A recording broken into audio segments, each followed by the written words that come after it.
तो हमने कल देखा था आपका कि जो इंटरमीडिएट होते हैं, इंटरमीडिएट कितने टाइप के होते हैं, तो हमने बताया था carbocation, carbanion, free radical, carbene और नाइट्रीन।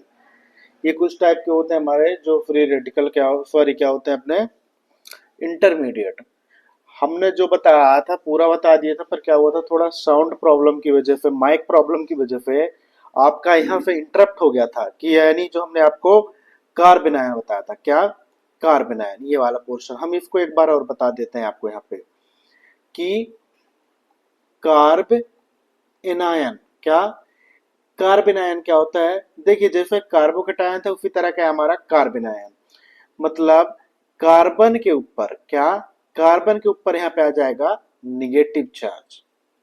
और निगेटिव चार्ज का मतलब आपको पता होता है कि इलेक्ट्रॉन रिच होना, इलेक्ट्रॉन रिच यानी इलेक्ट्रॉन ज्यादा है। अब आपको पता है इलेक्ट्रॉन रिच होना मतलब किसकी तरह एक्ट करेगा, एक्ट एज अ न्यूक्लियोफाइल। ये निगेटिव का मतलब हमने बताया था आपको, निगेटिव फाइल की तरह ये क्या करेगा, आपका एक्ट करेगा, सॉरी न्यूक्लियोफाइल की तरह। और न्यूक्लियोफाइल क्या होता है, जब इलेक्ट्रॉन रिच है तो क्या होगा हमारा इलेक्ट्रॉन डोनर, इलेक्ट्रॉन डोनर। और जो इलेक्ट्रॉन डोनेट करता है बताइए उसको हम क्या बोलते हैं, लुईस बेस। समझ में आया कि नहीं आया, कोई दिक्कत नहीं। चलिए एक बार और समझते हैं, आर सी आर आर, ठीक है, R1 R2 और R3। अपने बोला कार्ब एनायन है, इसके ऊपर आ जाएगा क्या, निगेटिव चार्ज। कोई प्रॉब्लम तो नहीं। टोटल कितने इलेक्ट्रॉन है देखते हैं हम, कितने बॉन्ड है, तीन बॉन्ड, एक दो तीन। अब तीन बॉन्ड है और एक बॉन्ड जो होता है कितने इलेक्ट्रॉन से मिलकर बना होता है, दो इलेक्ट्रॉन से। तो इसमें टोटल कितने इलेक्ट्रॉन है, छह इलेक्ट्रॉन, ठीक है, प्लस एक lone pair, one lone pair, six electron and one lone pair. और आपको पता है एक लोन पेयर कितना इलेक्ट्रॉन कैरी करके रखा है, दो, एक ये, ठीक है। लोन पेयर का मतलब होता है कि वो अकेला है बेचारा, सिंगल है, ठीक है ना, यानी वो अभी बॉन्ड नहीं बनाया है। तो छह इलेक्ट्रॉन तीन बॉन्ड में और एक लोन पेयर में कितने इलेक्ट्रॉन है, दो। टोटल इलेक्ट्रॉन कितने हो गए, एट इलेक्ट्रॉन। बताओ एट इलेक्ट्रॉन है तो इसने क्या किया, ऑक्टेट कंप्लीट किया कि नहीं हुआ, ऑक्टेट कंप्लीट। समझे कि नहीं समझे, कोई प्रॉब्लम बोलो नहीं। बताओ ये सिक्स इलेक्ट्रॉन है, सिक्स इलेक्ट्रॉन किस में है, पेयर्ड में है, ये तीन बॉन्ड में है। और जब पेयर्ड होता है तो उसमें हम क्या बोलते हैं, ये कौन सा है, डायामैग्नेटिक, डायामैग्नेटिक, कोई दिक्कत नहीं। पेयर्ड इलेक्ट्रॉन हो तो डाईमैग्नेटिक और अनपेयर्ड हो तो पैरामैग्नेटिक, ठीक है। अब देखो एक दो तीन, तीन sigma bond plus one lone pair, तीन सिग्मा और एक लोन पेयर हो तो उसको कौन सा हाइब्रिडाइजेशन बोलते हैं बताइए, sp2 हाइब्रिडाइजेशन। और अभी हमने बताया sp2 हाइब्रिडाइजेशन का बॉन्ड एंगल होता है 120 और शेप होता है ट्राइगोनल प्लानर, कोई दिक्कत नहीं। तो आपसे कोई पूछे कि कार्बन आयन क्या होता है तो आप बताओगे कार्बन आयन का मतलब होता है कि कार्बन के ऊपर कौन सा चार्ज होना, निगेटिव चार्ज होना, यानी एनायन होना। और निगेटिव मतलब ये बताता है कि उसके पास इलेक्ट्रॉन बहुत ज्यादा, इलेक्ट्रॉन रिच है। और जब इलेक्ट्रॉन रिच है इसका मतलब किसकी तरह एक्ट करेगा, वो न्यूक्लियोफाइल की तरह। अब जब खुद के पास इलेक्ट्रॉन इतना ज्यादा है तो वो इलेक्ट्रॉन दूसरे को दे देगा, और जब इलेक्ट्रॉन दूसरे को दे देगा तो किसकी तरह एक्ट करेगा, लुईस बेस की तरह। अब बात आती है कि इसमें कितने सिग्मा बॉन्ड है, तीन सिग्मा बॉन्ड है, एक दो तीन, तीन सिग्मा बॉन्ड और एक लोन पेयर है। तो कौन सा हाइब्रिडाइजेशन हुआ, sp2 हाइब्रिडाइजेशन। और sp2 हाइब्रिडाइजेशन होता है तो बॉन्ड एंगल 120 डिग्री और शेप होता है ट्राइगोनल प्लानर, ठीक है। अब बात आती है कि इसमें टोटल कितने इलेक्ट्रॉन है, तो छह इलेक्ट्रॉन तो इन तीन बॉन्ड में, एक इसमें एक इसमें एक इसमें, तो छह इलेक्ट्रॉन इधर हो गए और दो इलेक्ट्रॉन है इस एक लोन पेयर में। टोटल कितने हो गए, एट इलेक्ट्रॉन, यानी इसका क्या है, ऑक्टेट कंप्लीट है।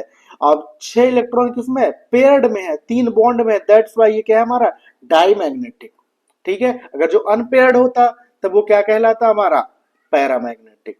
समझ में आया, तो ये था हमारा कार्बन आयन।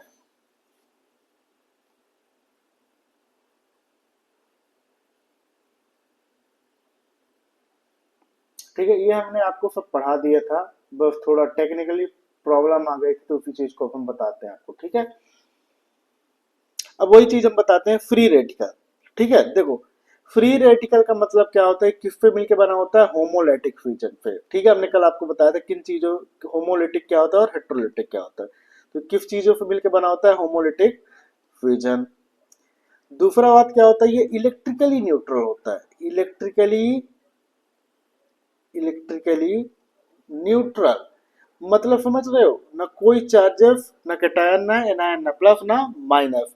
सबसे बड़ी बात, एक अनपेयर्ड अनपेयर्ड इलेक्ट्रॉन, क्या, अनपेयर्ड इलेक्ट्रॉन प्रेजेंट होता है। सबसे बड़ी बात ये देखो, आपको कार्बोकैटायन में भी हम दिखा दें, ये देखो यहीं पे है।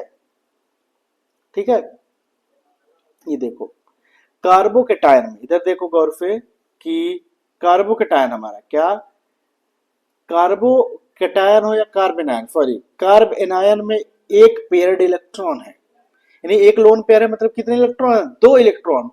बट फ्री रेडिकल में यहाँ पे क्या होगा, आपका अनपेयर्ड इलेक्ट्रॉन प्रेजेंट होगा, और अनपेयर्ड इलेक्ट्रॉन को हम कैसे दिखाएंगे, ऐसे एक डॉट से।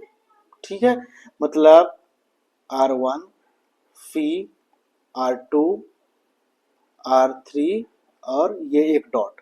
इट्स मीन ये इलेक्ट्रिकली न्यूट्रल है, न केटायन न एनायन, और इसमें क्या प्रेजेंट है, अनपेयर्ड इलेक्ट्रॉन प्रेजेंट है। ठीक है, कोई दिक्कत नहीं। चलो इसको और हम अच्छे से देखते हैं जो हमने आपको बताया था। ठीक है, इतनी बातें हमें समझ में आई, कोई प्रॉब्लम नहीं। चलिए एक बात और, इसमें टोटल कितने इलेक्ट्रॉन है बताओ।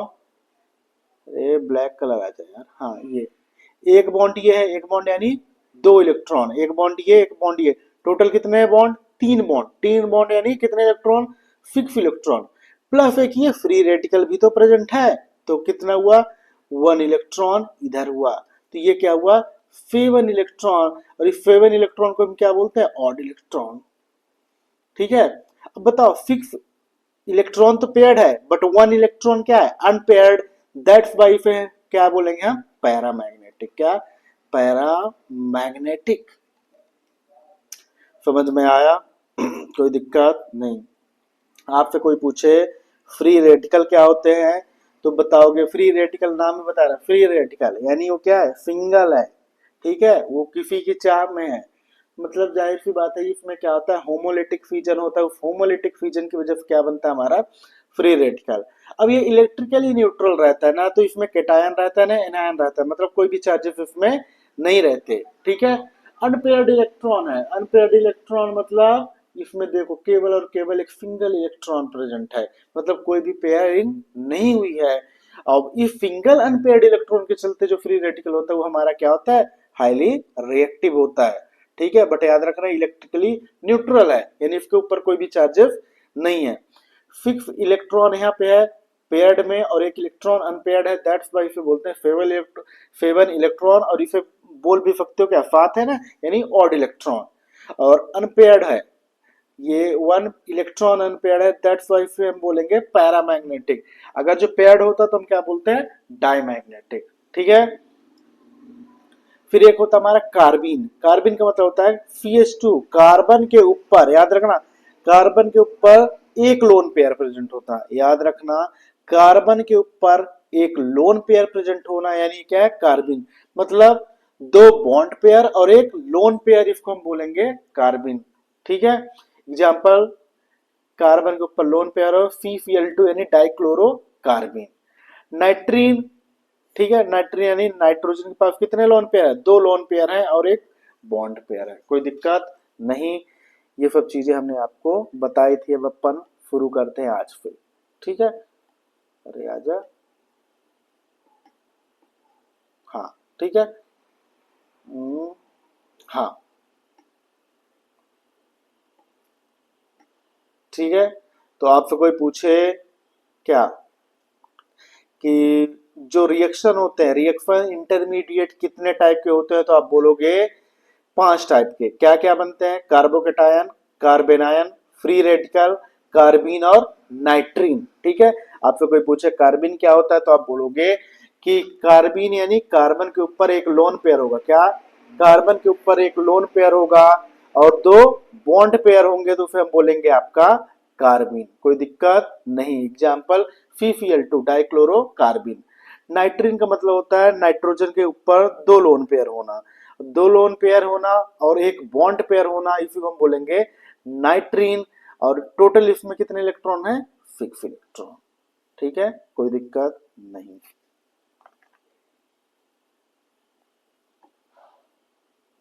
चलो, एक मिनट।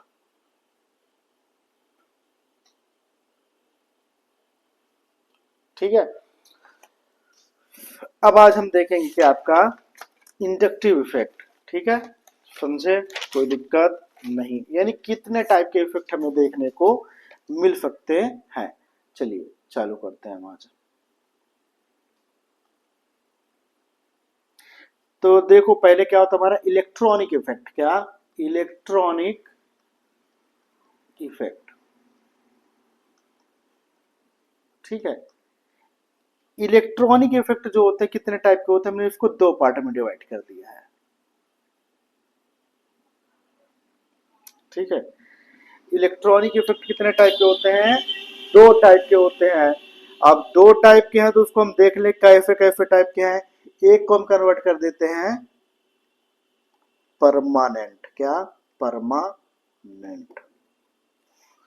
दूसरा हम लिखते हैं टेम्पररी।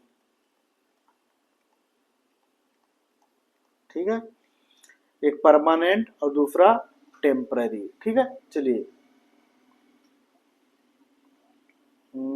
हाँ, अब परमानेंट क्या क्या होता है देखो। Inductive effect. क्या? इंडक्टिव इफेक्ट, ये इसी को बोलते हैं हम आई इफेक्ट। समझ में आया? दूसरा होता है हमारा, बताइए, मेजोमेरिक इफेक्ट। क्या? Mesomeric effect. ठीक है, समझे? कोई दिक्कत नहीं। ये भी क्या है हमारा आपका, इसे बोलते हैं हम आपका एम इफेक्ट। क्या? M effect. तीसरा होता है हमारा, ये इसी मेजोमेरिक में ही कभी कभार यह बोल दो रेजोनेंस। क्या? रेजोनेंस। इसको हम बोलते हैं आर इफेक्ट। क्या? R effect. ठीक है, फिर होता है हमारा एक और, क्या? H effect, hyper कंजूरिफर।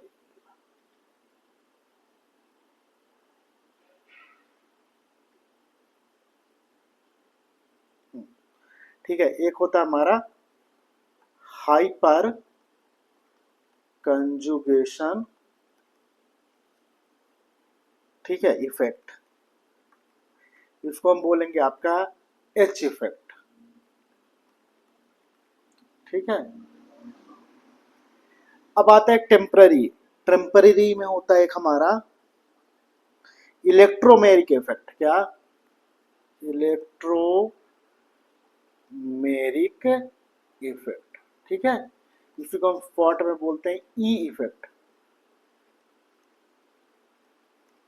कोई दिक्कत नहीं। समझे? तो हम इसमें देखेंगे आपका क्या, कि जो हमारे पास इफेक्ट होते हैं, इलेक्ट्रॉनिक इफेक्ट होते हैं, वो कितने टाइप के होते हैं? दो टाइप के होते हैं। एक परमानेंट इफेक्ट होता है, दूसरा होता है टेम्पररी इफेक्ट।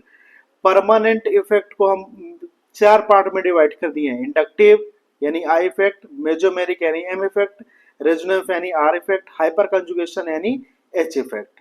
दूसरा होता है टेम्पररी। टेम्पररी यानी इलेक्ट्रोमेरिक इफेक्ट इसमें एक ही आएगा, जिसका नाम है, शॉर्ट में बोलते हैं हम आपका ई इफेक्ट। कोई दिक्कत नहीं। ठीक है, परमानेंट और टेम्पररी का मतलब क्या होता है देखिए। परमानेंट का मतलब तो सिंपल सा है कि वो मॉलिक्यूल में प्रेजेंट ही रहेगा एनी हाउ। क्या? परमानेंट का मतलब ये होता है always present in a molecule even without any attacking reagent. याद रखना, यहाँ पे नोट करके लिख लो। क्या? This effect, this effect plus NT का मतलब है प्रेजेंट, मैं शॉर्ट में लिखता हूं, ठीक है, प्रेजेंट। और एक मिनट यार, कहाँ गया कहाँ गया, हाँ, अरे यार चलो ठीक है, रेड फिल लिख लो। परमानेंट मॉलिक्यूल, ठीक है, ऑलवेज प्रेजेंट इन मॉलिक्यूल, ठीक है, कोई दिक्कत नहीं। इवन आप लिख सकते हैं even without any attacking reagent, even in,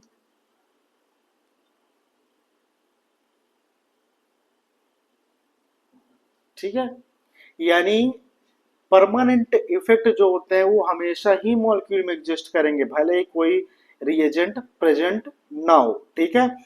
but जो आपका टेम्पररी इफेक्ट होता है, ये कब होगा, जब कोई अटैकिंग रिएजेंट आएगा, तो लिख सकते हो अकर only in presence of attacking reagent, कोई दिक्कत नहीं। तो यहाँ पे क्या होगा, जो भी होगा तो वो देखा जाएगा, इलेक्ट्रोमेरिक इफेक्ट में हम वो चीजें देखेंगे, ठीक है, समझे। तो इलेक्ट्रॉनिक इफेक्ट दो टाइप के होते हैं, परमानेंट इफेक्ट और दूसरा होता है टेम्परेरी। परमानेंट कितने टाइप के होते हैं, चार टाइप के, इंडक्टिव, मेजोमेरिक, रेजोनेंस और हाइपर कंजुगेशन। टेम्परेरी जो होता है वो कितने टाइप के होते हैं, एक टाइप का है, इलेक्ट्रोमेरिक यानी ई इफेक्ट। परमानेंट का मतलब होता है वो मॉलिक्यूल में हमेशा प्रेजेंट रहेगा, चाहे अटैकिंग रिएजेंट हो चाहे अटैकिंग रिएजेंट ना हो। टेम्परेरी का मतलब ये होगा ये मॉलिक्यूल में हमेशा प्रेजेंट नहीं रहेंगे, जब अटैकिंग रिएजेंट कोई आएगा तभी ये क्या करेंगे, वहां पे प्रेजेंट रहेगा, इलेक्ट्रॉनिक सॉरी इलेक्ट्रोमेरिक इफेक्ट यानी ई इफेक्ट प्रेजेंट रहेगा। टेम्परेरी का मतलब ये होता है, ठीक है। अब हम एक एक चीज करके देखते हैं। लो, अरे कहाँ गए, ज्यादा दूर पहुंच गए क्या। लो, चलिए, रेड रेड रेड, गुड। पहले हम देखेंगे आपका इंडक्टिव इफेक्ट, क्या, इंडक्टिव इफेक्ट, ठीक है, प्यार से बोलो, आई इफेक्ट, ठीक है। चलो, इसका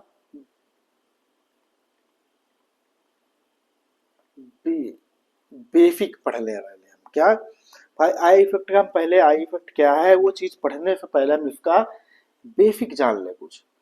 तो देखो, दो नाम की चीजें होती है भाई, एक पोलर बॉन्ड होता है, क्या, पोलर बॉन्ड, ठीक है, दूसरा होता है नॉन पोलर, ठीक है, कोई दिक्कत तो नहीं, बोलो हो तो। एक पोलर बॉन्ड और दूसरा नॉन पोलर। पोलर का मतलब होगा कि यहाँ पे जो चार्जेस होंगे, चार्जेस प्रेजेंट होंगे, क्या तुम तो आम लैंग्वेज में मैंगो मैन, चार्जेस प्रेजेंट, ठीक है। इसमें लिखो चार्ज क्या होंगे आपके, अपसेंट, ठीक है। अब टेक्निकली ये लिखते हैं अपन जो है, तो यहाँ पे डाइपोल मूवमेंट वो क्या होगा, नॉन जीरो, और यहाँ पे डाइपोल मूवमेंट क्या होगा, जीरो। समझ में आया, पोलर बॉन्ड क्या होता है और नॉन पोलर। पोलर बॉन्ड का मतलब कुछ ना कुछ उसमें क्या होगा, बताओ, बोलो ना, कोई ना कोई चार्जेस उसमें प्रेजेंट होंगे, ठीक है, ये होता है पोलर, सही, कोई दिक्कत नहीं। एग्जाम्पल अपन लिख लेते हैं ना, कहाँ गए भाई, एग्जाम्पल, ठीक है, जैसे H2O हो गया, NH3 हो गया, CH3 Cl हो गया, ये अपने काम का है ना, ठीक है। और कुछ भी ले लो, HCl भी क्या है हमारा पोलर मॉलिक्यूल है, ठीक है। नॉन पोलर का मतलब हो गया जैसे फॉर एग्जांपल के लिए O2 हो गया, और एक मिनट यार, N2 हो गया, कोई दिक्कत नहीं। CH4 हो गया, ये अपने काम की चीज है। CH3, CH3 इथेन, ये भी क्या है हमारे नॉन पोलर मॉलिक्यूल है। ठीक है, याद रखना, तुम्हें दो चीजों पे बहुत इंपॉर्टेंट है जो हमें जानना है। क्या कि पोलर मॉलिक्यूल क्या होते हैं और नॉन पोलर बॉन्ड क्या होते हैं, या पोलर, एक मिनट यार, तुम तो, एक मिनट एक मिनट एक मिनट,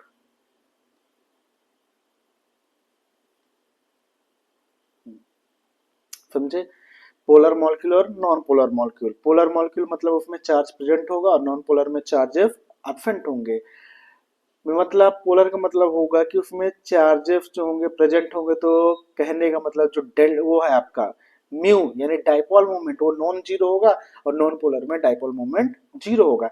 पोलर मॉलिक्यूल का एग्जांपल है जैसे H2O, NH3, HCl, CH3Cl, ठीक है, CH3Cl क्लोरो मीथेन, याद रखना ये क्या है, polar molecule. Non polar molecule मतलब उसमें चार्ज एब्सेंट होंगे, मतलब म्यू यानी जो आपका क्या है बोल सकते हो डाइपोल मोमेंट, वो जीरो होगा। O2 हो गया, N2 हो गया, जो होमोडाइएटॉमिक मॉलिक्यूल हो गया। CH4 याद रखना, ये बहुत इंपॉर्टेंट है। CH4 C2H, यानी क्या है बोलो, C2H फिक्स, यानी मीथेन, इथेन, प्रोपेन, ब्यूटेन, ये सब क्या है नॉन पोलर मॉलिक्यूल। मैं फिर से बोल रहा हूं कि CH3Cl पोलर मॉलिक्यूल है, और CH4 यानी अल्केन की पूरी सीरीज क्या है, नॉन पोलर है। अब यहाँ पे काम आएगा आपका इंडक्टिव इफेक्ट। इंडक्टिव इफेक्ट का मतलब ये होता है कि जो नॉन पोलर मॉलिक्यूल है उसका क्या करना, पोलराइजेशन करना। नॉन पोलर मॉलिक्यूल का पोलराइजेशन करना। अब कैसे करेगा अपन ये देखते हैं।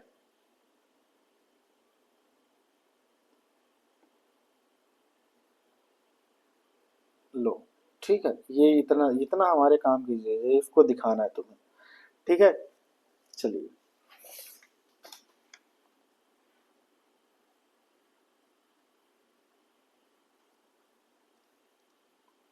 हम्म, अब अपन आते हैं अपने मेन वाले पे, आई इफेक्ट। ठीक है, आई इफेक्ट यानी इंडक्टिव इफेक्ट। ठीक है, इसकी डिफरेंशियल लिखो, पोलैरिटी क्या, हाँ, induced in non polar sigma bond. ठीक है, ड्यू टू, अब देखो इतना तो हमने बता दिया, पहली बात कि आई इफेक्ट का मतलब क्या होगा, पोलैरिटी इंड्यूस होगा। जो सिग्मा बॉन्ड क्या है, नॉन पोलर है, समझे, जो सिग्मा बॉन्ड जो नॉन पोलर है, जिसमें म्यू क्या है यानी डाइपोल मोमेंट जीरो है, उसमें क्या कर देना, पोलैरिटी इंड्यूस करना। कैसे इंड्यूस करना, देखो, ड्यू टू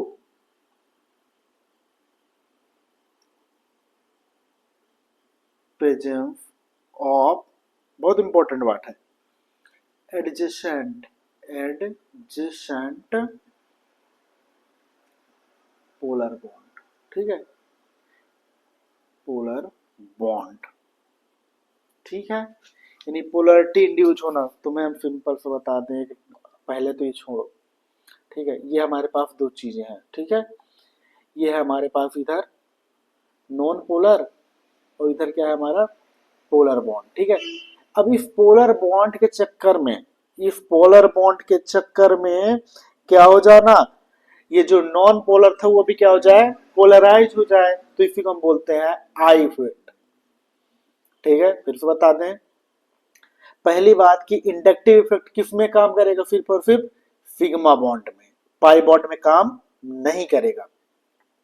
दूसरी बात, ये पोलरिटी इंड्यूस कैसे होगी, आई इफेक्ट का मतलब क्या होता है, आई इफेक्ट का मतलब ये है कि नॉन पोलर बॉन्ड में, क्या नॉन पोलर बॉन्ड में क्या हो जाना, पोलराइजेशन होना, यानी पोलरिटी हो जाना, यानी उसमें कुछ ना कुछ क्या हो जाना, केटायन है एनायन, कुछ ना कुछ चार्जेस का डेवलपमेंट हो जाना, और ये क्यों होगी? क्योंकि जस्ट उसके बगल में क्या होगा, एक पोलर मॉलिक्यूल या पोलर बॉन्ड प्रेजेंट होगा। उस पोलर बॉन्ड के चक्कर में ये नॉन पोलर मॉलिक्यूल भी क्या हो जाएगा, पोलराइज हो जाएगा।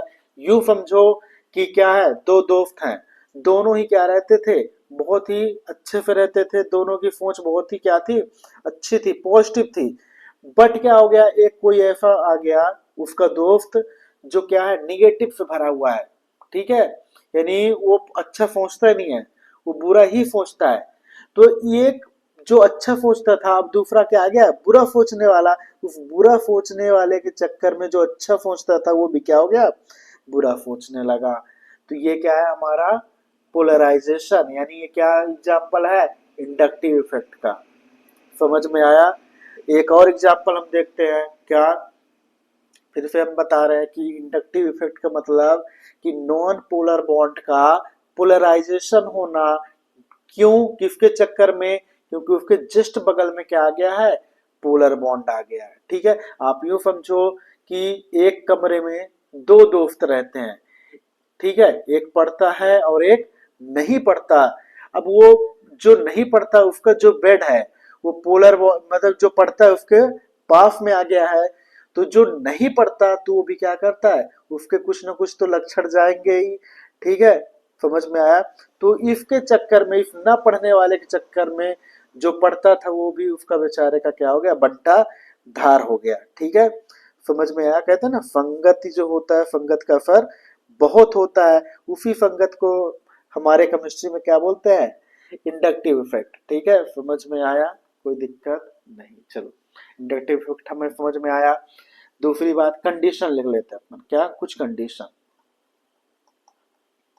ठीक है, कोई दिक्कत नहीं। तो एक बात हमेशा याद रखना कि inductive effect work on a sigma bond, याद रखना, वर्क ऑन, इसको बोलते हैं सिग्मा बॉन्ड। ठीक है, लिख लो ना, पहली बार आया क्या, ले, सिग्मा। ठीक है, सिग्मा बॉन्ड पे ही क्या होगा, वर्क करेगा। दूसरा, इंडक्टिव इफेक्ट होता क्यों है, एराइजेस ड्यू टू, लिखो, arises due to difference in EN, difference in EN, यानी डेल्टा ईएन, इलेक्ट्रोनिगेटिविटी अगर जो डिफरेंस है तभी उसमें क्या होगा, इंडक्टिव इफेक्ट वर्क करेगा। ठीक है, कोई दिक्कत नहीं। चलो इसको अभी हम समझा देते हैं तुम्हें। लो, अभी जस्ट हमने तुम्हें एक बात बताई, एक मिनट आ जाए यार। हमने एक लाइन अभी आपको बोली है कि एराइजेस, याद रखना, इंडक्टिव इफेक्ट कब होता है, arises due to difference in EN, electronegativity difference के चक्कर में ही क्या होगा, क्या होगा, इंडक्टिव इफेक्ट होगा, यानी पोलराइजेशन होगा। चलो एक एग्जांपल ले लेते हैं ना। तुम्हें अभी बताया CH3 ये क्या है हमारे, नॉन पोलर। क्यों? क्योंकि इस कार्बन का भी क्या है, ईएन जो भी होगा सेम है, और इस कार्बन का भी ईएन क्या है, सेम है। जब दोनों का ईएन सेम है तो जाहिर सी बात है बॉन्ड क्या होगा, नॉन पोलर होगा। कोई दिक्कत नहीं, मतलब समझो दोनों ही पढ़ने वाले हैं तो उसमें निगेटिविटी कौन फेंकेगा यार। दूसरी बात, CH3 CH2 Cl, लो अब बताओ, कार्बन और क्लोरीन में ईएन यानी इलेक्ट्रोनेगेटिविटी किसकी ज्यादा होती है, क्लोरीन की। ठीक है, ये किसकी बात कर रहे हैं हम, ईएन की बातें कर रहे हैं। ठीक है ना, यानी इलेक्ट्रोनेगेटिविटी क्या है, डिफरेंस है। अब आपको पता है कि क्लोरीन का जब इलेक्ट्रोनेगेटिविटी डिफरेंस क्या है, ज्यादा है, यानी ईएन ज्यादा है, सॉरी। या एक बात याद रखना, कहीं पे लिख लो चाहो तो, जिसका ईएन ज्यादा होगा, यहीं पे हम ही लिखवा दें क्योंकि हमें ही काम आएगा। ठीक है, जिसका ईएन ज्यादा होगा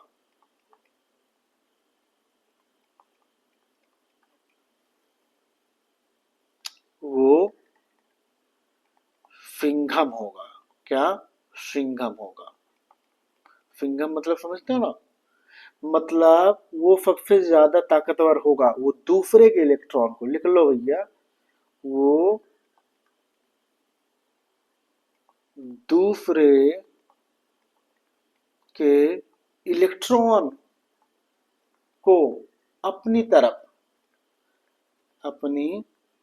तरफ खींच लेगा, खींच लेगा। ठीक है, समझ में आया? तुम्हें वो ईएन की टेबल नहीं पढ़ना, जब इनऑर्गेनिक पढ़ोगे तो वो तुम्हें वहां पे बताएंगे। ठीक है, हमारे में जितना काम आएगा उतना हम तुम्हें बता देंगे। ठीक है, ईएन, ईएन ज्यादा होना, इलेक्ट्रोनिगेटिविटी ज्यादा होना, मतलब जिसकी ईएन ज्यादा होगी, जिसकी इलेक्ट्रोनिगेटिविटी ज्यादा होगी, वो क्या होगा? सिंगम होगा। मतलब वो दूसरे के भी इलेक्ट्रॉन को अपनी तरफ खींच लेगा। खुद का तो रखा ही है, दूसरे के भी क्या करेगा? अपनी तरफ खींच लेगा। आप यूं समझो कि दो दोस्त हैं, अब दोनों दोस्त के पास क्या है? अपने स्कूल में आए, ठीक है, स्कूल या कोचिंग में आए। अब दोनों ही उन्होंने क्या किया कि अपनी अपनी टिफिन लाए। ठीक है, तो एक का टिफिन बहुत ही अच्छा था, तो जो दूसरा दोस्त था जिसका टिफिन खराब था या भाई रोज खाता था, तो उसने क्या किया? दूसरे वाले के टिफिन को खींच लिया अपनी तरफ, यानी उसके भी इलेक्ट्रॉन को, उसके भी टिफिन को खींच लिया। समझे? यानी यही है क्या? ईएन का फंडा। जिसका ज्यादा ईएन वो क्या करेगा? अपनी तरफ उसको खींच लेगा। ठीक है, तो देखो यहाँ पे ये कार्बन और ये क्लोरीन। ठीक है, अब आपको पता है कि एक इलेक्ट्रॉन यहाँ पे भी है, एक इलेक्ट्रॉन यहाँ पे भी है। इसका इलेक्ट्रॉन तो ठीक है, ये साला क्या करेगा? ये क्लोरीन इस कार्बन के भी इलेक्ट्रॉन को अपनी तरफ खींच लेगा। अब इसके इलेक्ट्रॉन को अपनी तरफ खींच लिया तो इसके पास तो आगे ज्यादा इलेक्ट्रॉन, और ज्यादा इलेक्ट्रॉन को हम कैसे दिखाते हैं? निगेटिव। अब इसके पास कौन सा इलेक्ट्रॉन आ गया बताओ? पॉजिटिव। क्या? पॉजिटिव, यानी इलेक्ट्रॉन की तो कमी हो गई, इसी के इलेक्ट्रॉन को ये ले गया, तो इसको बोलोगे पार्शियल पॉजिटिव। पूरी तरीके से नहीं ले जा पाया, पार्शियली। ठीक है, इस साइन का मतलब होता है पार्शियली। ठीक है, तो ये भी कुछ ना कुछ है, फिर थोड़ा बहुत चार्जेस डेवलप होगा, कोई दिक्कत नहीं। अब बताओ, एक ऐसा मॉलिक्यूल जो नॉन पोलर था, उसमें कोई एक ऐसा आ गया एटम या मॉलिक्यूल जो ईएन के डिफरेंस करा दिया, इलेक्ट्रोनेगेटिविटी के डिफरेंस के चक्कर में। जो नॉन पोलर मॉलिक्यूल था ये क्या था? Non polar. और ये नॉन पोलर बॉन्ड का क्या हो गया? पोलराइजेशन।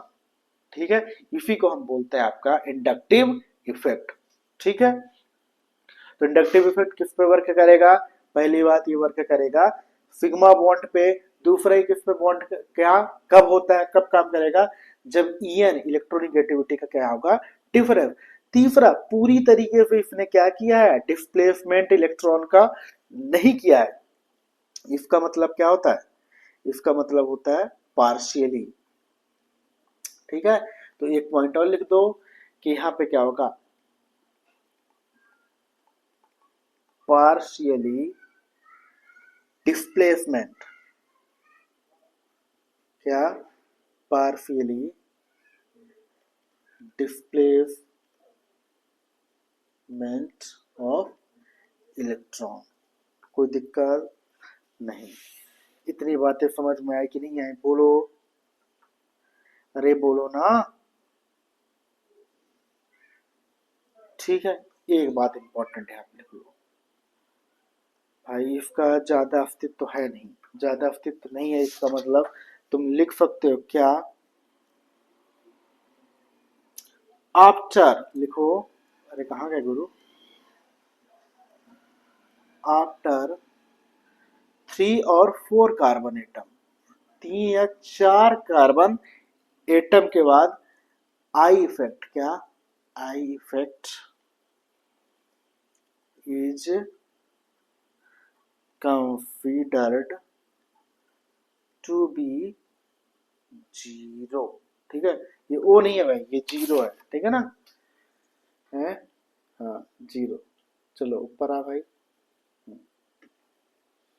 मतलब इसका मतलब हम तुम्हें बता दें, बताएं? चलो देखो, CH2 CH2 CH2 CH2 Cl। ठीक है, देखो भाई, जाहिर सी बात है इस कार्बन के इलेक्ट्रॉन को कौन खींच लेगा? ये ले लेगा, तो इसके पास आ जाएगा पार्शियल नेगेटिव, इसके पास आ जाएगा पार्शियल पॉजिटिव। ठीक है, एक मिनट यार, तुम भी ना यार, ठीक है, चलो इसके पास आ जाएगा पार्शियल पॉजिटिव, क्योंकि इसका इलेक्ट्रॉन क्या है, तो इसके बगल में भी कुछ ना कुछ तो उथल पुथल होगी, लो।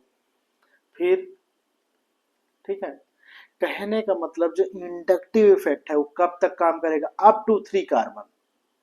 ज्यादा से ज्यादा तुम क्या मान लो, 3 कार्बन तक इंडक्टिव इफेक्ट सिर्फ और सिर्फ 3 कार्बन तक वर्क करेगा। 3 कार्बन या चौथे कार्बन के बाद इसका अस्तित्व जो होता है, इसका जो इफेक्ट होता है खत्म हो जाता है, या बोलोगे धीरे धीरे कम हो जाता है। तो यही से आप लिख सकते हो कि मैग्नीट्यूड क्या, magnitude of I effect is inversely proportional to distance।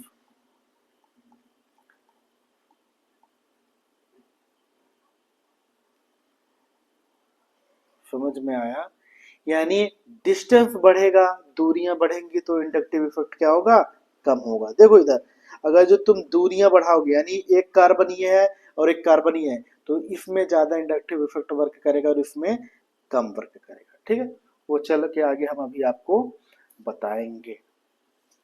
ठीक है, चलिए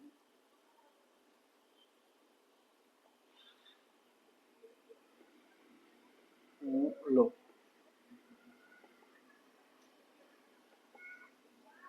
ठीक है, चलो अब एक चीज हम आपको बता देते हैं यहाँ पे। ठीक है,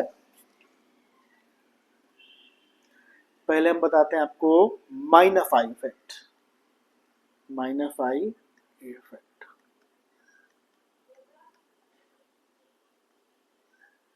चलो ठीक, एक हम देखो, हम लेते हैं कि हमारे पास ई एन वाई, यानी जो ई एन है, इलेक्ट्रोनिगेटिविटी किसका ज्यादा है, वाई का, और ई एन कार्बन का क्या है, कम।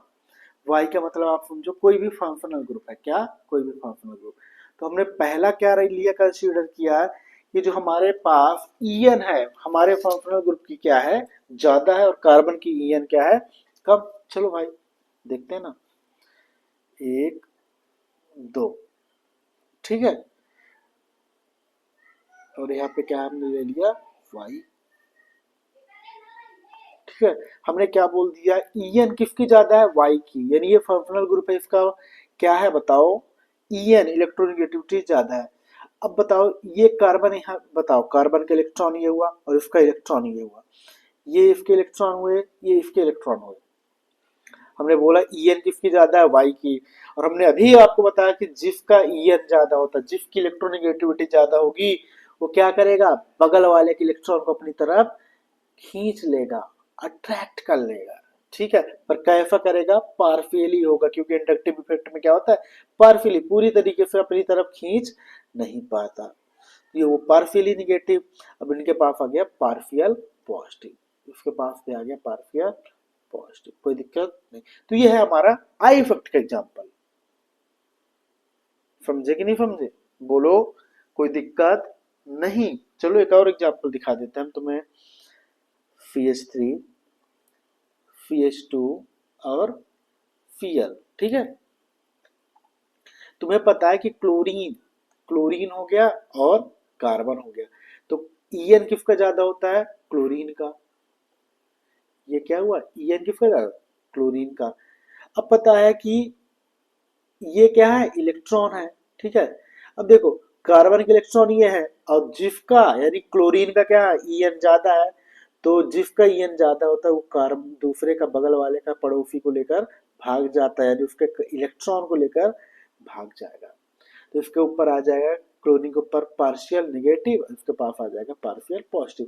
पार्शियल निगेटिव का मतलब होता है, निगेटिव का मतलब होता है इलेक्ट्रॉन ज्यादा है, और पॉजिटिव का मतलब होता है इलेक्ट्रॉन कम है। अब ऐसा कुछ होगा तो इधर से भी कुछ इलेक्ट्रॉन का इधर उधर होगा, तो इसके पास भी इलेक्ट्रॉन कुछ ना कुछ कम होंगे, कोई दिक्कत नहीं। यही है हमारा माइनस आई इफेक्ट। ठीक है, अब हम देखते हैं कि माइनस आई इफेक्ट कौन कौन से ग्रुप शो करेंगे। कहाँ गए भाई, ठीक है, लिख लो यहाँ पे, माइनस आई इफेक्ट ग्रुप।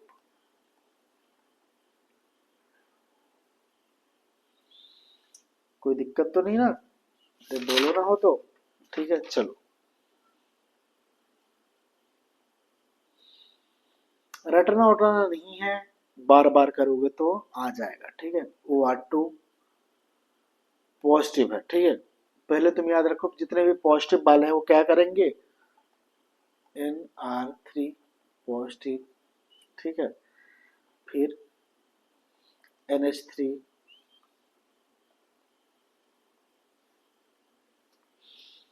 फिर एनओ टू, फिर ठीक है,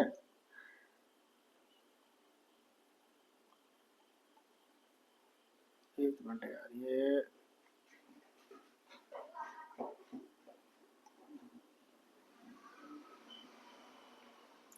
सी एन, फिर इधर क्या आ गया, C double bond O, O H. ठीक है, फिर उसके बाद आ गया हमारा एक्स। ठीक है, और फिर एक्स के बाद क्या आ गया बताओ, ओ आर, फिर ओ एच, फिर फी ट्रिपल बॉन्ड फी एच, फिर एन एच टू। ठीक है, फिर आ गया हमारा पीएच। देखो पीएच का मतलब होता है वो नहीं, power of hydrogen, fee fix H five phenyl. ठीक है ना, कोई दिक्कत नहीं। फिर उसके बाद क्या आ जाएगा हमारा, C H double bond C H two. ठीक है, फिर लास्ट में आएगा हाइड्रोजन। हाइड्रोजन का जो इंडक्टिव इफेक्ट होता है वो नियर बाई क्या होता है, जीरो। समझे कि नहीं समझे? हम्म, बोलो दया। हम्म, हाँ हाँ, ठीक है, कोई दिक्कत नहीं। ठीक है, चलो देखो इतने में कोई दिक्कत हो तो बताओ भाई। आ गया, चलो गुड। ठीक है ना, समझे, कोई दिक्कत नहीं। देखो कहाँ गया हेलोजन। अब हेलोजन में भी हम चाहे ना तो हेलोजन में भी एक फ्रीक्वेंस जमा सकते हैं, इसको रेक्टिफाई करते हैं अपन यार। तो हेलोजन में भी सबसे पावरफुल कौन है, फ्लोरीन, देन क्लोरीन, फिर ब्रोमीन, और फिर आयोडीन। ठीक है ना, कोई दिक्कत नहीं। फिर ये है आपका C H N H two P H, फिर ये सब। ठीक है, कोई दिक्कत तो नहीं है ना, बिल्कुल नहीं। O R O H N H ये हो गया क्या, ओ आर टू है, और ओ एच कहाँ गया, ये है। चलो, हाँ बिल्कुल बिल्कुल बिल्कुल बिल्कुल बिल्कुल बिल्कुल। और एन एच टू कहाँ गया, एन एच टू। ठीक है, तुम और चाहो तो एक चीज लिख सकते हो, तुम्हें कहीं पे आ जाएगा, रुको एक मिनट हम बता रहे हैं।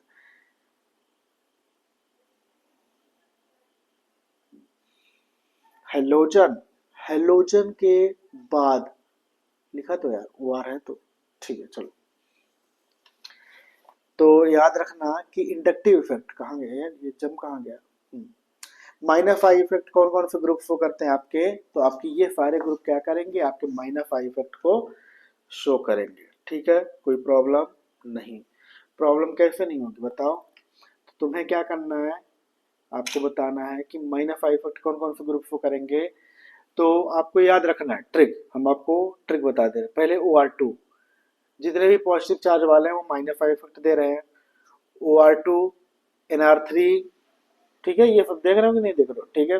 तो माइनस आई इफेक्ट कौन कौन शो करेंगे group, O R two, N R three, N H three, N O two, C N, C O O H, फिर हेलोजन। हेलोजन में भी ऑर्डर हमने बताया आपका, फ्लोरीन ज्यादा, chlorine, bromine, iodine, list last में क्या आयोडीन, फिर ओ आर, फिर ओ एच, फिर सी सी एच यानी एल्काइन, फिर आपका एन एच टू, फिर पी एच यानी phenyl, C six H five, याद रखना फिनाइल यानी सी सिक्स एच फाइव, फिर C H double bond C H two यानी एल्कीन। देखो उधर एल्काइन था, इधर ये क्या है एल्कीन, और सबसे लास्ट में क्या होगा हमारा हाइड्रोजन। कोई दिक्कत नहीं, ये माइनस आई इफेक्ट है।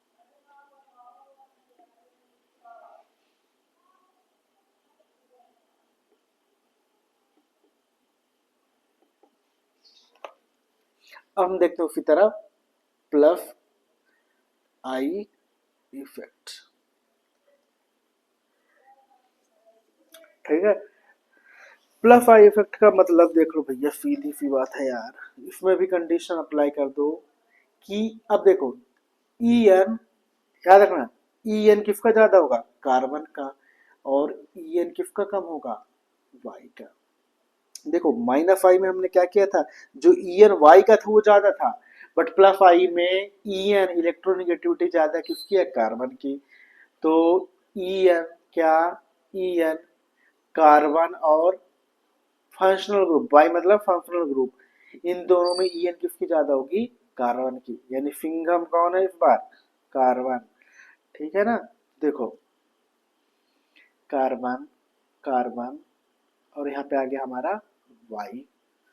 ठीक है ना, एक इलेक्ट्रॉन ये है और एक इलेक्ट्रॉन ये है, समझे कि नहीं समझे। तो इसमें अभी तो ये इलेक्ट्रॉन, अब देखो सबसे ज्यादा पावरफुल कार्बन है, यानी सबसे ज्यादा ईएन क्या है, कार्बन की, और फंक्शनल ग्रुप की ईएन क्या है, कम। तो ये क्या करेगा, ये कार्बन इसके भी इलेक्ट्रॉन को अपनी तरफ आकर्षित कर लेगा, खींच लेगा, समझे दया। तो क्या होगा एक्चुअली में, यहाँ पे आ जाएगा आपका पार्शियल पॉजिटिव चार्ज, क्योंकि इसका इलेक्ट्रॉन जा रहा है, जिसका इलेक्ट्रॉन जा रहा है, जिसके पास इलेक्ट्रॉन की कमी होती है उसके पास कौन सा चार्ज, प्लस, और इसके पास आ जाएगा माइनस। ठीक है, कोई दिक्कत नहीं। तो ये था हमारा प्लस आई इफेक्ट के बारे में। ठीक है, कोई दिक्कत, अरे कोई दिक्कत हो तो बोलो ना, है क्या, नहीं तो फिर क्यों फालतू का। चलो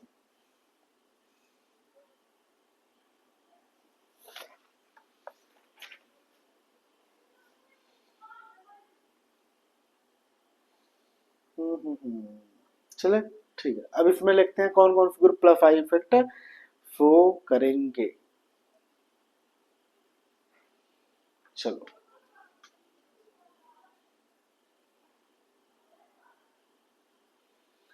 NH,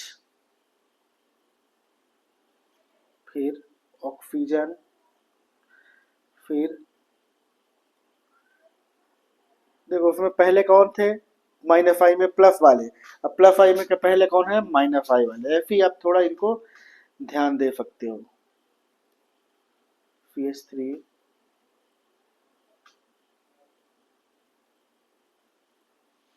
ठीक है, ये क्या हमारा 3 डिग्री,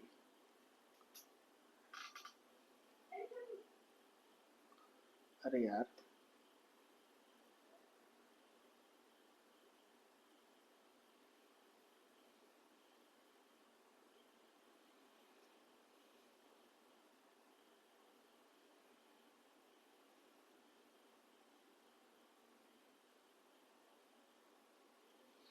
ये क्या है, 2 डिग्री कार्बन, CH2, CH3, ये क्या है हमारा 1 डिग्री कार्बन, फिर CD3, फिर CD3, फिर CH3। ठीक है, कोई दिक्कत तो नहीं है जब बोलो ना, नहीं। चलो अब देखो प्लस आई इफेक्ट कौन कौन से ग्रुप शो करेंगे, तो NH O negative, CO negative, ठीक है, फिर 3 degree carbon, 2 degree carbon, 1 degree carbon, और T3 D3 और H3, ये क्या है आपके हाइड्रोजन के आइसोटोप। ठीक है, कोई दिक्कत नहीं, हाइड्रोजन के 3 आइसोटोप होते हैं ना, वही है HDTA। ठीक है, कोई दिक्कत नहीं, समझे, नहीं। ठीक है, तो ये प्लस आई इफेक्ट वाले जितने भी हैं शो करेंगे। ठीक है, आपको हम फिर से एक बार बता दें कि ई एन अगर जो कार्बन का ज्यादा है और फंक्शनल ग्रुप का कम, तो कौन सा इफेक्ट शो करेगा, प्लस आई इफेक्ट। ठीक है, ये हमने आपको यहाँ पे बता दिया। ठीक है ना, चलिए अब हम इसका मेन एप्लीकेशन देखते हैं।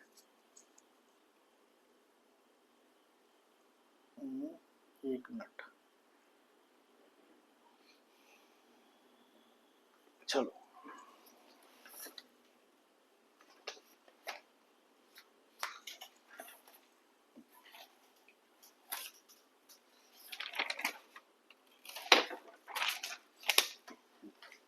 तो पहला एप्लीकेशन हम देखेंगे स्टेबिलिटी। चलो,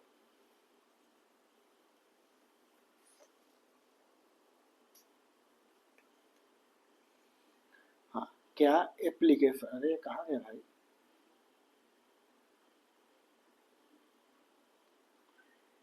एप्लीकेशन मतलब हम पढ़ क्यों रहे हैं इंडक्टिव इफेक्ट। तो पहला देखेंगे हम आपका कि हमें अगर जो कोई भी कार्बोकेटायन या कार्बन आयन की स्टेबिलिटी देखनी है तो हम वो पे देखेंगे stability of carbocation and carbanion. ठीक है, चलो,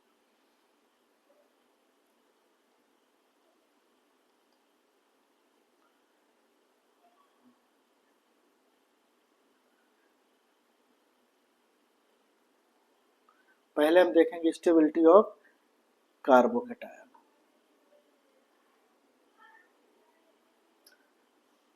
डायरेक्टली प्रोपोर्शनल टू दी प्लफा इफेक्ट, याद रखना, और inversely proportional to the minus I effect. ठीक है, अरे यार,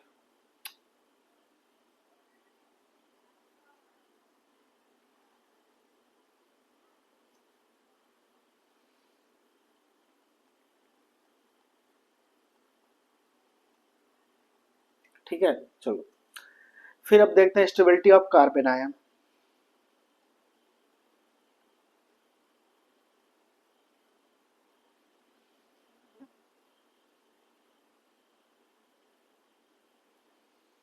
तो कार्बन आयन की स्टेबिलिटी जो होती है directly proportional to the minus I effect,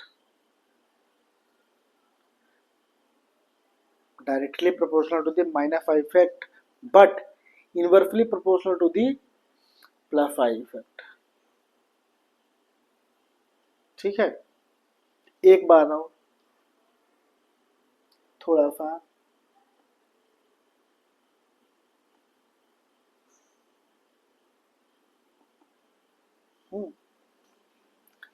एक और,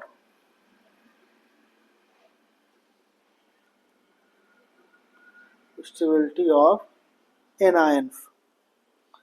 अगर जो आपको कोई एनायन मिल जाए नॉर्मली, तो उसमें आप देखोगे, या नॉर्मली इसको कार्बन आयन ही बोलते हैं, अगर जो पीरियड है तो उसे बोलोगे ईएन, यानी पीरियड में आप क्या देखोगे, ईएन, इलेक्ट्रोनेगेटिविटी डिफरेंस।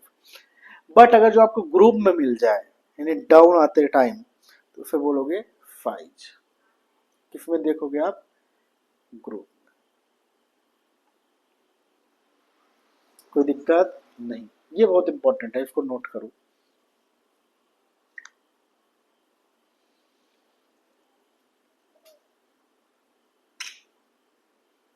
ठीक है, कोई दिक्कत हो तो बताओ भाई।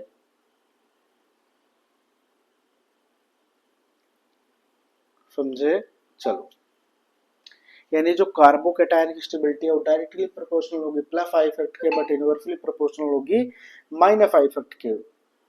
बट उसी तरह कार्बन आयन की स्टेबिलिटी होगी प्लस माइनस आई इफेक्ट के डायरेक्टली प्रोपोर्शनल, और प्लस आई इफेक्ट के इनवर्सली। एनायन या कार्बन आयन की स्टेबिलिटी अगर जो देखोगे पीरियड में तो क्या होगा बताओ, और बोलो ना, ईएन देखोगे, और ग्रुप में देखोगे तो साइज देखोगे। बोलो, कोई दिक्कत नहीं। तो कार्बोकेटायन की स्टेबिलिटी जो होती है directly proportional to the plus I effect, और inversely proportional to the minus I effect. But carbon ion की स्टेबिलिटी जो होती है वो directly proportional to the minus I effect and inversely proportional to the plus I effect. Directly क्या हो गया, उल्टा हो गया एक दूसरे के opposite. But stability of carbon ion या एनायन अगर जो आप पीरियड में देख रहे हो, पीरियोडिक टेबल के अंदर, तो ईएन को देखोगे, ईएन के डायरेक्टली प्रोपोर्शनल होगा, और ग्रुप में देखोगे तो साइज के डायरेक्टली प्रोपोर्शनल होगा। जैसे जैसे साइज बढ़ेगा उस एनायन की या उस कार्बन आयन की स्टेबिलिटी भी क्या हो जाएगी, बढ़ती जाएगी। ठीक है, चलिए,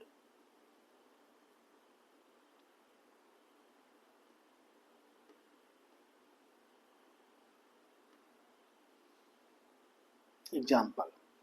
ठीक है, चलो,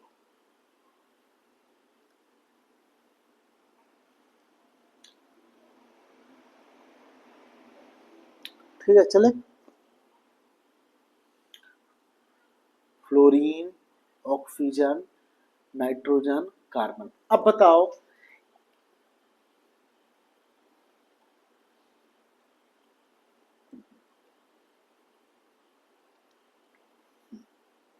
अब सोच के बताओ,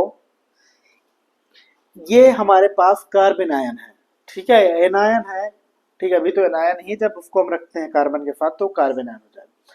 ये हमारे पास कुछ क्या है, एनायन। इसमें कौन सा ज्यादा स्टेबल है, दिमाग लगाओ।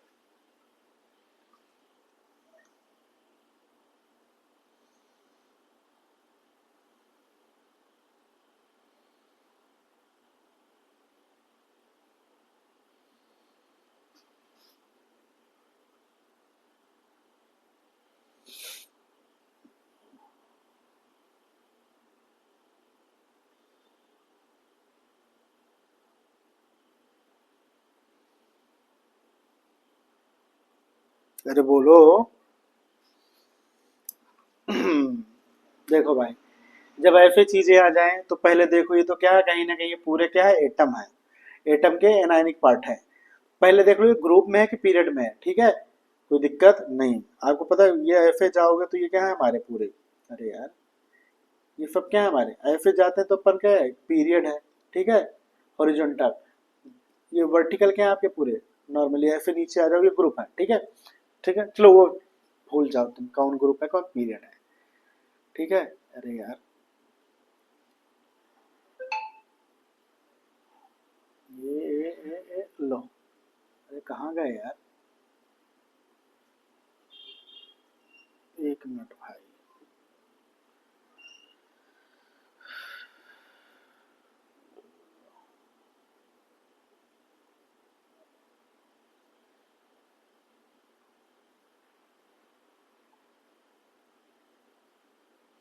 चलो देखो, अब तुम एक पता करो कि पीरियड है या ग्रुप है, तो देखो ये पीरियड है, कैसे पीरियड है, देखो तुम्हें तो इतना तो पता हो गया। Hydrogen, helium, lithium, beryllium, boron, carbon, nitrogen, oxygen, fluorine, ऐसे था कि नहीं था बताओ, ठीक है। तो एक बात, एक कॉन्सेप्ट याद रखो कि पीरियड में क्या, इन पीरियड लिख लो कहीं पे, इन पीरियड, जब हम लेफ्ट टू राइट जाते हैं, लेफ्ट से राइट जाते हैं मतलब इधर से इधर, तो ईएन क्या होता है, इलेक्ट्रोनेगेटिविटी इंक्रीज होती है। और हमने अभी बताया ना, stability of an ion is directly proportional to the EN in a period. तो सबसे ज्यादा स्टेबिलिटी, सबसे ज्यादा ईएन किसका, फ्लोरीन का, then oxygen, then nitrogen, then carbon. तो जो जिसका जितना ज्यादा ईएन होगा वो क्या होगा, उतना ही स्टेबल एनायन बनाएगा, यानी ये आपके क्या होंगे, सीक्वेंस होंगे, ठीक है। तुम्हें ईएन लेकर बैठ नहीं जाना है, ठीक है, हमारे पास कुछ गिनती के हैं, तुम अगर जो उधर इनऑर्गेनिक नहीं पढ़े हो तो आगे चल के पढ़ लोगे, ठीक है, जितना हमारे काम की हम वो चीजें बता देते हैं, ठीक है। फिर एक और ले लो, फ्लोरीन, क्लोरीन, ब्रोमीन, आयोडीन। अब बताओ ये क्या ग्रुप है कि नहीं है, हेलोजन फैमिली की याद करो, fluorine, chlorine, bromine, iodine, first class biryani in Australia वगैरह पढ़ते थे कि नहीं पढ़ते थे। तो जब जब हम डाउन द ग्रुप आते हैं, दूसरी चीजें, डाउन द ग्रुप क्या, डाउन द ग्रुप साइज क्या होगा बताओ, इंक्रीज होगा। और हमने आपको यही बताया ना, साइज में हम ग्रुप में हम क्या देखेंगे, साइज, जिसका ज्यादा साइज होगा, ठीक है, यानी जो एटम, यानी जो ज्यादा बड़ा होगा वो उतना ही क्या होगा, स्टेबल होगा। ये देखो स्टेबिलिटी ऑफ एन आयन, कोई दिक्कत नहीं, ठीक है, कोई दिक्कत नहीं। तो सबसे ज्यादा कौन, आयोडीन, ब्रोमीन, क्लोरीन। इसमें आपने क्या देखा, ईएन देखा, इसमें आपने क्या देखा, साइज। क्यों, क्योंकि ये ग्रुप है, वो क्या था, पीरियड। एक बार और एक्सप्लेन करें, लो टाइम ज्यादा हो गया क्या यार, हाँ टाइम ज्यादा हो गया, ठीक है। तो इसको हम कल फिर से बताएंगे अच्छे से, ठीक है। तो जितना पढ़ा दिया है उतना पढ़ लो। कोई दिक्कत हो तो अभी बताओ।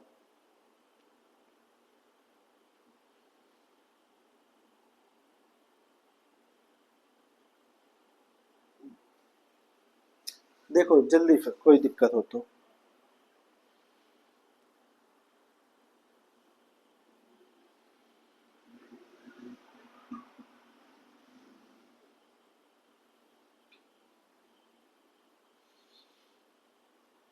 समंदर।